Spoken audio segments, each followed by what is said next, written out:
rabaa inaan ka hadlo activity yar oo galaaskeena qabtay waxaan indhayn ku tagnay kaamamka ku yaala duleedka magaalada Muqdisho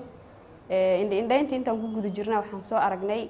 dad badan oo u tabaalaysan nadaafad darro la ildaran oo heeso kaneeco badan inay cuntay yani guriyahoodii oo aan haysanin wax badan oo kaneecada isaga celiyaan waxa kale oo kamid ahaa scabies ama isnadaamis wax loo yaqaano iyo malnutrition badan oo ilmaha hayo ayaa kamid ahaa kadib waxaan fasalkeena sameynay contribution kaasi oo aan ugu soo iibinay dadka waxaan ana ka awoodnay oo daawooyin iyo oo marakaneeca ama mosquito net waxyaabaas dhan aan u soo iibinay kadib waxaan tagnay kaamamka waxaana siinay dadka tabarta daran ama si kala tabar daran yihiin aan u fiirinay daawooyin aan u qaybinay daawooyinka aan qaybinay waxaa kamid ahaa kuwa UTI-ga sidoo kale waxaa kamid ahaa mosquito net sidoo kale waxaan qaybinay isnadaamiska aan meesha ku soo aragnay daawooyinkooda marka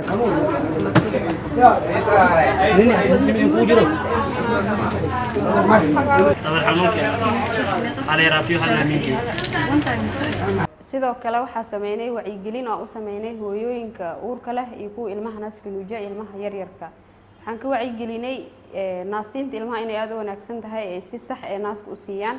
sidoo kale to inay nadaafadda aad ugu dadaalaan gacmaha saabuun iyo ooma isaga dhaqaan haday waayaan inay dambas isaga dhaqaan ayaan ka soo wacyigelinay waajibkana saaran ayaa wuxuu yahay mar waliba inaan bulshadeena u sheegno wadada caafimaadka loo maro cudurkana looga fogaado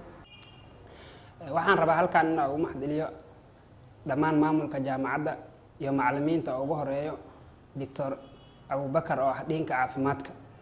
sidoo kale waxaan rabaa inaan halkaan maxad gaar ah ugu celiyo Ustaad Axmed Abdirasaaq oo ah saaxiibka fasalkeena kaasoo nagu dhiirigeliyay inaan qabano barnaamijkan activity-gan qayb la hadlana ka qaatay waxaan ku soo gabagabeynayaa tixyaro wacyigelin ah oo loogu talagalay nadaafadda haddaan faa'iido la arag dadkuba nolol fiican iyo faa'iido ma gaarayaan fogeeya qashinka lama fiirsadee